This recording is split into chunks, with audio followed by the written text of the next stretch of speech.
दोस्तों, मैं कोई खबर नहीं पढ़ रहा, मैं सवाल पूछ रहा हूं। सवाल सिर्फ सत्ता से नहीं है, सवाल सिस्टम से है, सवाल सुप्रीम गार्जियन से है, सवाल उन तमाम संस्थाओं से है जो तब जागती हैं जब बहुत देर हो चुकी होती है।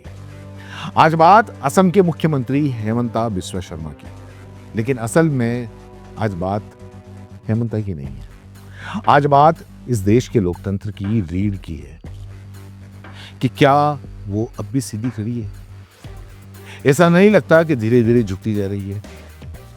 ये 17 सेकंड का वीडियो है, लेकिन ये कितना जहरीला वीडियो है आप देखिए। और कमाल की बात यह है कि इस वीडियो को एक सूबे का मुख्यमंत्री पोस्ट करता है और वो पोस्ट करके सीधा कहता है कि हाँ, मैं मुसलमानों पे निशाना लगा रहा हूं, कोई दया नहीं, गोली से निशाना लगा रहा हूं।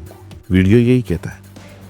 एक 17 सेकंड का वीडियो, सिर्फ 17 सेकंड, लेकिन उस 17 सेकंड में जो दिखा बहुत घिनौना, बहुत भयानक और बहुत डराने वाला था।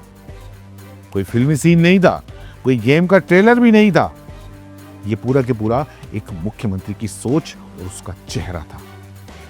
हाथ में राइफल, सामने दाढ़ी टोपी वाले दो चेहरे, गोली चलती है और आखिरी फ्रेम काउबॉय स्टाइल में खड़ा एक मुख्यमंत्री। यानी कि उस टोपी वाले, दाढ़ी वाले, जिसके अंदर दोनों हैं, युवा भी है, वृद्ध भी है, उन दोनों को ये मुख्यमंत्री गोली मारता है और फिर काउबॉय की स्टाइल में। ये वीडियो बीजेपी के ऑफिशियल हैंडल से डाला जाता है।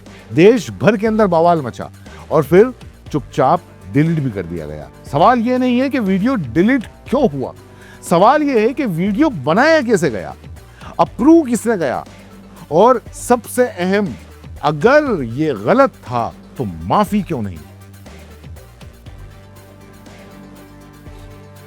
जब सवाल उठते हैं तो साहब कहते हैं कि गिरफ्तार कर लो, मैं जेल जाने को तैयार हूं। मतलब एक मुख्यमंत्री कहता है, जिसने ये वीडियो डाला, कि कहां केस किया है, अरेस्ट कर लो, जेल जाने को तैयार हूं। ये डायलॉग किसी फिल्म स्टेज शो का नहीं है, ये बयान एक संवैधानिक पद पर बैठे एक व्यक्ति का है।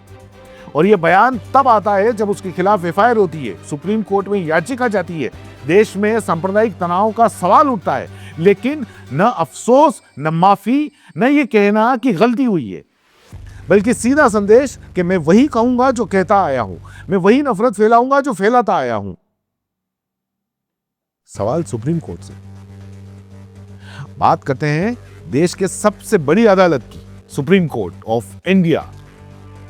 माननीय अदालत ने 2022 से और 2023 में साफ कहा था, हेट स्पीच पर सुमोटो एफआईआर हो। देरी हुई तो यह अदालत की अवमानना मानी जाएगी, धर्म देखकर कार्रवाई नहीं रुकेगी। तो सवाल सीधा है माय लॉर्ड, अब और क्या सबूत चाहिए। वीडियो चाहिए था, वो भी आ गया। बयान चाहिए था, वो रोज आ रहे हैं। पैटर्न चाहिए था, वो सालों से मौजूद है। फिर भी अगर कार्रवाई नहीं होती है तो सवाल उठता है कि क्या यह आदेश सिर्फ नागरिकों के लिए था। इस केस में सिर्फ एक आदमी नहीं खड़ा है, 12 लोग सुप्रीम कोर्ट पहुंचे हैं। पूर्व आईएएस, पूर्व आईएफएस, सामाजिक कार्यकर्ता, शिक्षाविद और पूर्व राज्यसभा सांसद। इनकी याचिका 58 पन्नों की है और याचिका का एक सार एक लाइन में है, उच्च पदों पर बैठे लोगों की नफरत अब सामान्य बना दी गई है। और यही सबसे खतरनाक बात है। ओवैसी की एफआईआर भी है इसमें। असदुद्दीन ओवैसी ने हैदराबाद में एफआईआर दर्ज कराई है। आरोप साफ है, धार्मिक भावनाएं आहत, दो समुदाय के बीच दुश्मनी, राष्ट्रीय एकता को नुकसान। लेकिन सवाल फिर वही कि क्या किसी मुख्यमंत्री को गिरफ्तार किया जाएगा?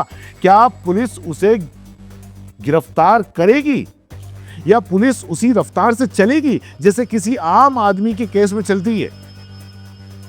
महुआ मोइत्रा का सवाल है कि नींद कब टूटेगी। टीएमसी की सांसद महुआ मोइत्रा का ट्वीट बहुत सीधा सा था, dear Supreme Court, what more does this man need to do for you to wake up.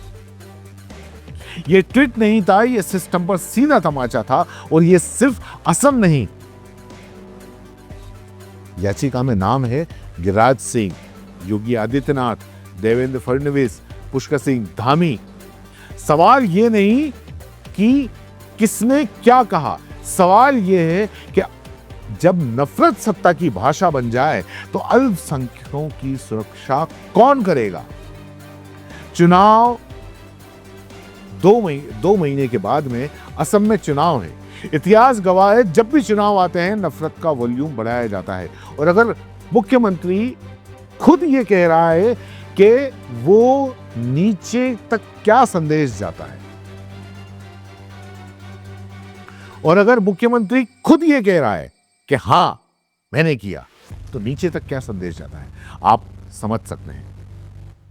आखिरी सवाल आज सिर्फ हेमंता विश्व शर्मा से नहीं है, ये सवाल सीधे बीजेपी से है, भारतीय जनता पार्टी से है, सवाल सुप्रीम कोर्ट से है, सवाल पुलिस से है, और सवाल हम सब से है। अगर आज एक मुख्यमंत्री बंदूक थामे वीडियो में दिख सकता है मुसलमानों को बंदूक गोली चलाते हुए, तो कल क्या दिखेगा? और अगर आज भी हम चुप रहे तो इतिहास फिर कभी माफ नहीं करेगा, क्योंकि उस वक्त लोग कहेंगे कि उस वक्त के लोग क्या कर रहे थे।